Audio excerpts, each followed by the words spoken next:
Hello friends, welcome to my YouTube channel Think Urology and Gynecology. So friends, आज हम अपनी pregnancy week by week series की next video के बारे में बात करते हैं, यानी कि आपके प्रेगनेंसी के 6th वीक में आपकी बॉडी में क्या चेंजेस होते हैं, आपके बेबी में क्या चेंजेस होते हैं, उसमें आपको क्या प्रिकॉशंस रखने हैं और जो वुड बी डैडीज हैं उनके लिए क्या स्पेशल टिप्स रहेंगी।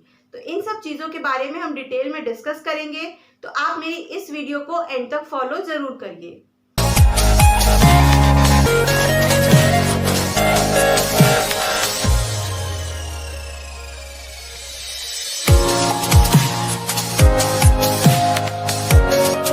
तो चलिए फ्रेंड्स स्टार्ट करते हैं कि सबसे पहले कि आपकी बॉडी में क्या चेंजेस होंगे 6th वीक में।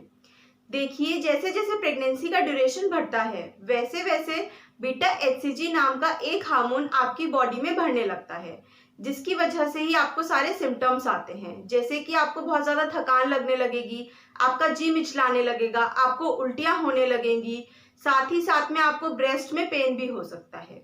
देखिए, वैसे तो जो जी मिचलाना और जो उल्टी होती है वो बेसिकली खाली पेट की वजह से होती है।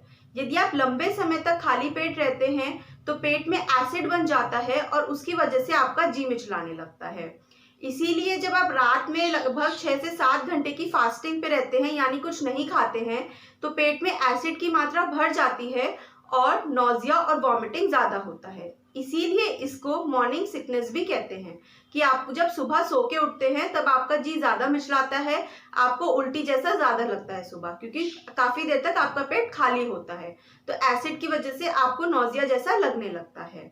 ठीक है फ्रेंड्स, तो ये सब था कुछ कि आप में क्या चेंजेस होंगे। अब बात करते हैं कि आपके बेबी में क्या चेंजेस होंगे।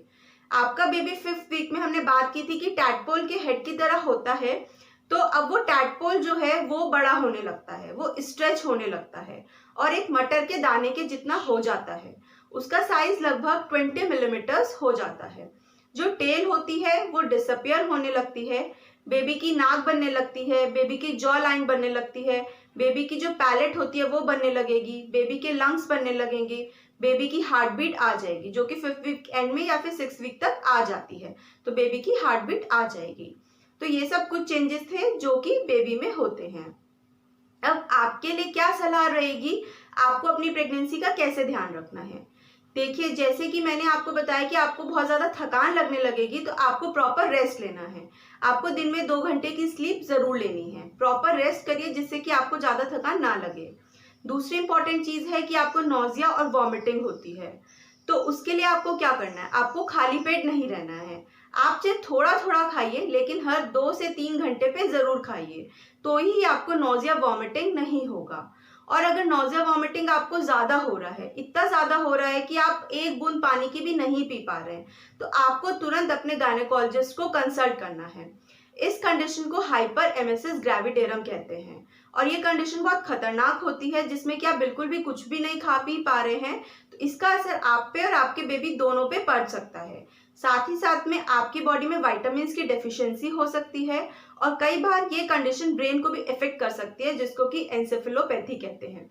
इसीलिए आपको अपने गायनेकोलॉजिस्ट को तुरंत दिखाना बहुत ज़्यादा इम्पॉर्टेंट है, जिससे कि वो प्रॉपर ट्रीटमेंट आपको एडवाइस कर सकें।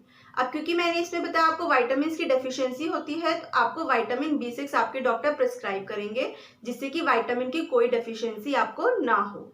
और आपको ध्यान रखना है कि आपको अपना हाइड्रेशन, यानी कि आपको पानी खूब ज़्यादा पीना है, जिससे कि आपके शरीर में पानी की कमी ना हो। अपना सॉल्ट इंटेक ठीक रखिए।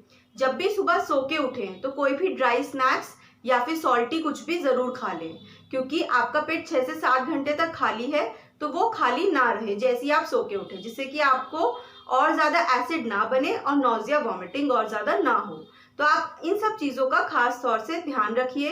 साथ ही साथ में अपने प्रीनेटल जो विटामिन आपने स्टार्ट किए थे, फॉलिक एसिड जो स्टार्ट किया था, उसको कंटिन्यू रखना है और अपने डॉक्टर की सारी एडवाइसेस को फॉलो ज़रूर करना है। इस बात का स्पेशल ध्यान रखिए।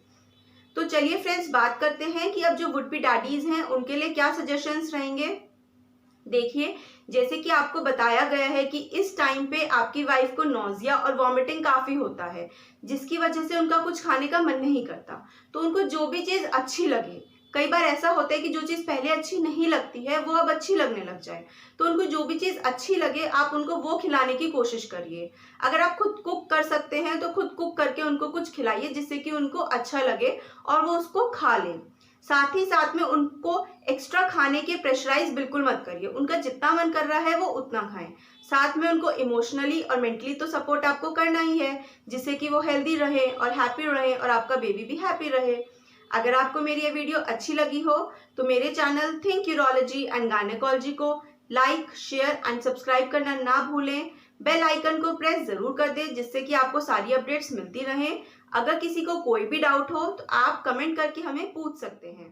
Thank you, bye bye.